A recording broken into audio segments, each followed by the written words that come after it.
Assalamualaikum warahmatullahi wabarakatuh. Bismillahirrahmanirrahim. Alhamdulillahi rabbil alamin. Wabihi nasta'inu ala umurid dunya waddin. Wassalatu wassalamu ala asrafil anbiya'i wal mursalin. Wa ala alihi wa sahbihi ajma'in, amma ba'd. Ma'asyiral muslimin, jamaah salat Jumat yang dimuliakan Allah. Sebagaimana biasa, sebelum acara salat Jumat kita mulai, terlebih dahulu izinkanlah kami untuk menyampaikan beberapa pengumuman.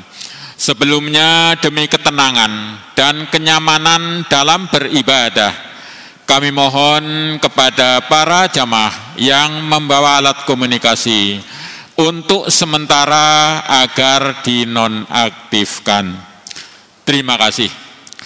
Yang bertindak selaku khotib pada hari ini adalah Al-Mukarram Al-Ustadz Dr. Andes Ukar Rohili dengan judul khutbah Kelemahan Manusia yang Disebutkan Al-Quran.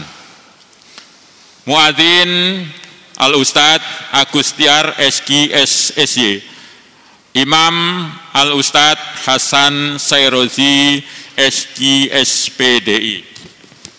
Sedangkan untuk Jumat depan tanggal 26 Februari 2021 yang bertindak selaku khatib insyaallah adalah Al-Mukarram Al-Ustadz Komisaris Jenderal Polisi Profesor Dr.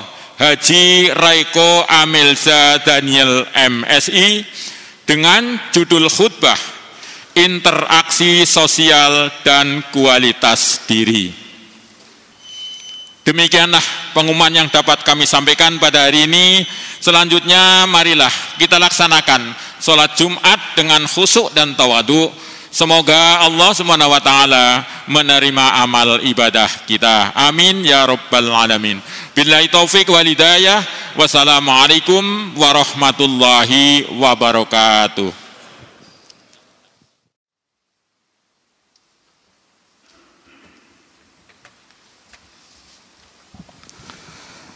Assalamualaikum warahmatullahi wabarakatuh. Alhamdulillahi rabbil alamin, alladzi khalaqal insana khalifatan fil ard,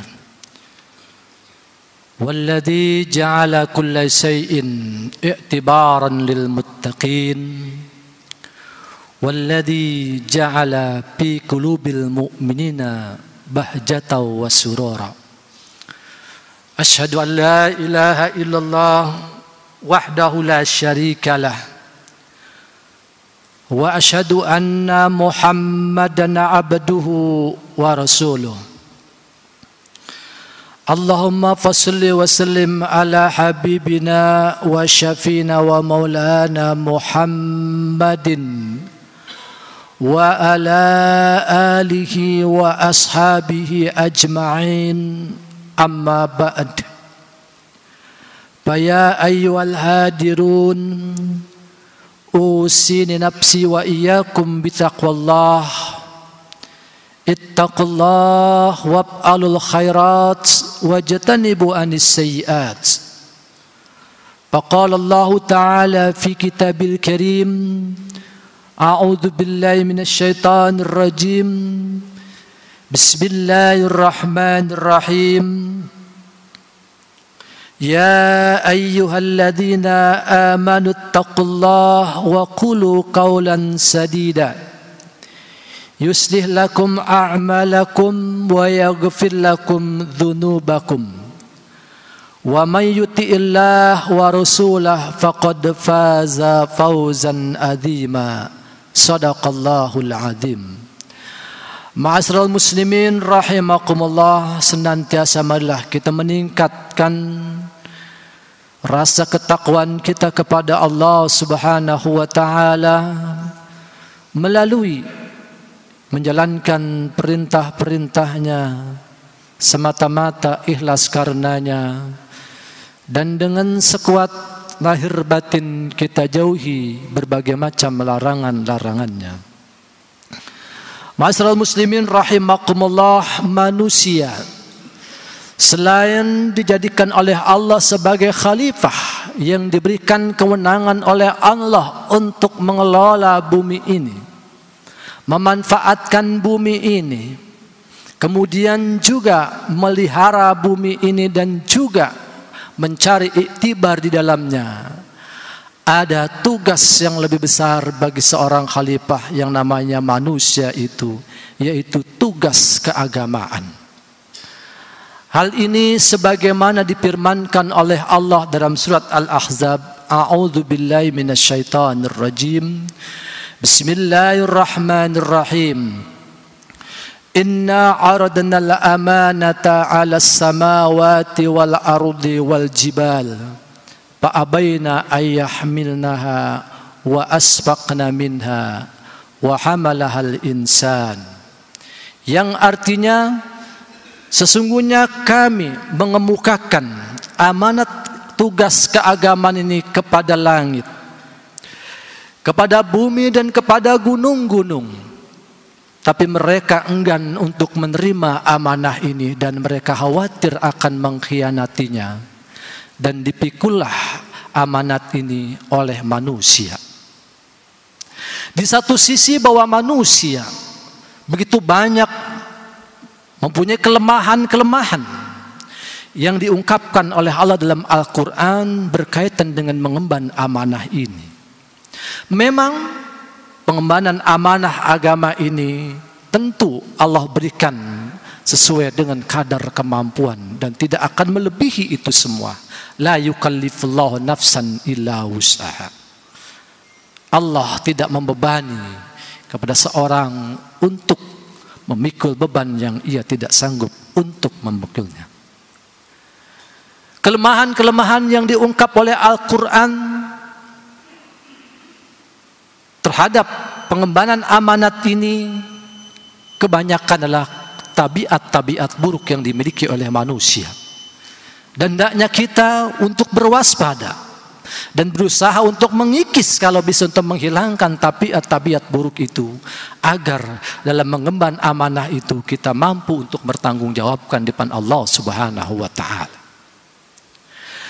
Kelemahan yang merupakan tabiat manusia yang pertama adalah manusia itu adalah zalim dan bodoh. Lanjutan dari ayat tadi, wa hamalahal insan innahu kana zaluman jahula.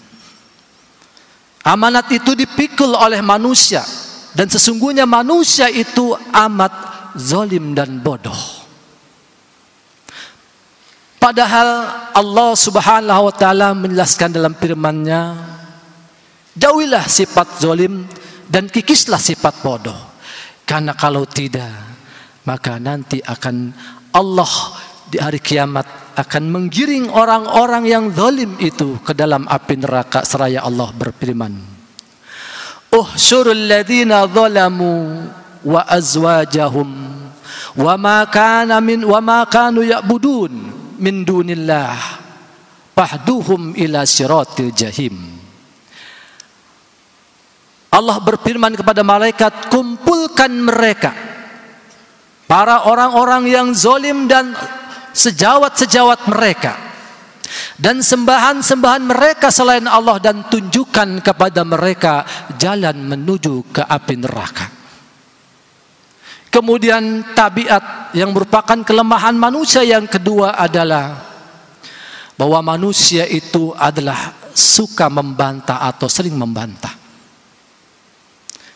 Dalam surat Al-Kahfi Allah berfirman, A'udzubillahi minasyaitonir rajim. Walaqad sarafna fi hadzal Qur'an min kulli masal wa kanal insanu aksaru shay'in jadala. Yang artinya sesungguhnya kami telah mengulang-ulang di dalam Al-Quran itu bermacam-macam perumpamaan, tapi manusialah manusia yang paling banyak membantah. Perumpamaan-perumpamaan yang Allah berikan baik dalam Al-Quran mengenai masalah kehidupan di bumi ini ataupun perumpamaan-perumpamaan yang terjadi nanti di akhirat, banyak yang dibantah oleh manusia. Padahal Allah menginginkan ketika adanya perumpamaan-perumpamaan itu adalah dijadikan sebuah pelajaran. Seraya Allah berfirman, "Walaqad darabna linnasi min kulli masal la'allahum yatadzakkarun." Dan sesungguhnya kami jadikan perumpamaan-perumpamaan itu agar menjadi pelajaran buat manusia. Kemudian kelemahan manusia yang ketiga yang diungkap oleh Al-Quran, bahwa manusia itu bersifat tergesa-gesa. Allah ungkap dalam firman-Nya, "Wa yad'ul insanu bis-syarri da'ahu bil khair wa kana insanu ajula." Yang artinya manusia itu berdoa untuk keburukan sebagaimana ia berdoa untuk kebaikan, dan manusia itu selalu tergesa-gesa. Padahal Allah peringatkan dalam surat An-Nahl, "Ata amrullah fala tastajiluhu." Akan pasti datang ketetapan Allah dan janganlah kamu ingin cepat-cepat ketetapan itu segera muncul atau segera terkabulkan. Rasul bersabda, "La yazalul abdu bi khairin ma lam yastajil." Seorang hamba itu akan selalu berada dalam kebaikan selama ia tidak ingin cepat-cepat keinginannya dikabul oleh Allah Subhanahu wa taala. Kemudian kelemahan yang selanjutnya adalah bahwa manusia bersifat melampaui batas. Allah tegaskan dalam firman-Nya surat Yunus, "A'udzu billahi minasyaitonir rajim. Wa idza massal insana ad-durru da'ana li jambihi aw qa'idan aw qa'iman falamma kasabna anhu durrahu marra ka'allam yad'una ila durrim masah kadzalika zuyyina lil musrifina ma kanu ya'malun." Yang artinya, dan adalah manusia apabila ia ditimpa sebuah bahaya, dia menengadahkan tangan memohon kepada Allah sambil berbaring, sambil duduk, dan sambil berdiri. Namun tatkala kami angkat bahaya itu dari dirinya, ia lupa dan ia kembali kepada perbuatan-perbuatan buruknya. Seakan-akan ia tidak pernah berdoa kepadaku untuk menghilangkan bahaya yang menimpa dirinya. Dan demikianlah orang-orang yang melampaui batas berpendapat bahwa perbuatan yang mereka lakukan adalah itu kebaikan. Wala tusrifu innallaha la yuhibbul musrifin. Allah tegaskan, janganlah kamu menjadi orang-orang yang melampaui batas, karena sesungguhnya Allah tidak menyukai orang-orang yang melampaui batas. Kemudian kelemahan manusia yang kelima, bahwa manusia itu adalah sangat ingkar dan lagi pelit. Seraya Allah berfirman dalam surat Al-Adiyat, "Innal insana li rabbihi lakanud." Yang artinya, sesungguhnya manusia itu sangat ingkar dan lagi tidak mau berterima kasih kepada Tuhannya. Masal muslimin rahimakumullah, manusia merasa bahwa yang ia miliki adalah hasil dari jerih payahnya sendiri. Manusia mengatakan bahwa usaha itu adalah yang ia peroleh adalah hasil jerih keringat sendiri, padahal itu semata-mata adalah anugerah dari Allah Subhanahu wa taala. Orang-orang yang kikir terhadap apa yang anugerahkan oleh Allah, Allah nanti akan gantungkan harta yang mereka bakhilkan itu di hari kiamat. Sayutawwaquna ma bahilu yaumal kiamah. Allah akan menggantungkan di leher mereka harta-harta yang mereka bakhilkan itu pada hari kiamat.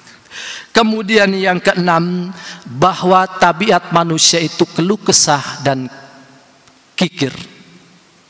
Seraya Allah berfirman dalam firman-Nya, "Innal insana khuliqa halu'a idza massaru sarru jazua wa idza massaru khairu manu'a."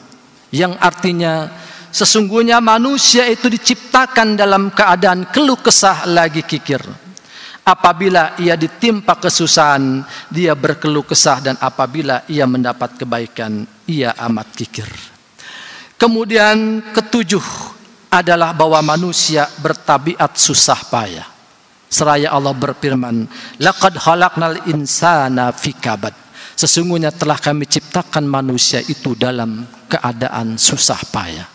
Ketika baru lahir, bagaimana ia bersusah payah untuk bisa merangkak. Ketika ia bisa merangkak, bagaimana ia berusaha untuk bisa berdiri. Ketika ia bisa berdiri, bagaimana bersusah payah bisa untuk berjalan. Ketika ia sudah bisa berjalan, bagaimana ia bersusah payah untuk bisa berlari. Dan ketika ia sudah bisa berlari, lalu ia tumbuh dewasa, bagaimana dia susah payah untuk mempertahankan kehidupannya agar tetap eksis di dalam persaingan ini. Ketika ia sudah usia tua pun, ia diberikan susah payah bagaimana berdiri tegak, bagaimana jalan dengan bagus. Itu dengan susah payah dilakukan oleh manusia. Di sini hendaknya kita bisa mengambil kesimpulan bahwa yang namanya manusia dan makhluk Allah pasti tidak akan kekal di dalamnya, dan yang hanya kekal adalah hanya Allah Subhanahu wa taala. Wa yabqa wajhu rabbika dzul jalali wal ikram. Hanya Allah lah zat yang paling agung yang kekal selama-lamanya. Manusia dari hidup, lahir, hidup, lalu mati kembali dan dikembalikan kepada Allah Subhanahu wa taala. Dan manusia akan mengalami kekekalan adalah ketika nanti sudah berada di surga Allah Subhanahu wa taala, ketika ia dimasukkan ke surga oleh Allah Subhanahu wa taala. Masyaallah muslimin rahimakumullah. Tentu beberapa kelemahan-kelemahan dari tabiat manusia ini harus ada jalan keluarnya. Para ulama juga menggali dalam Al-Quran bagaimana agar kita keluar dari kelemahan-kelemahan yang melekat dalam diri kita, agar kita mampu untuk mempertanggungjawabkan amanah keagamaan yang dibebankan kepada kita. Yang pertama adalah selalu berpegang kepada petunjuk Allah dan kepada agama Allah Subhanahu wa taala. Masyaallah muslimin rahimakumullah. Allah berfirman, "Qul nahbitu jami'an fa imma ya'tiyannakum minni hudan faman tabi'a hudaya fala khaufun 'alaihim wala hum yahzanun." Yang artinya, turunlah kamu semuanya dari surga itu.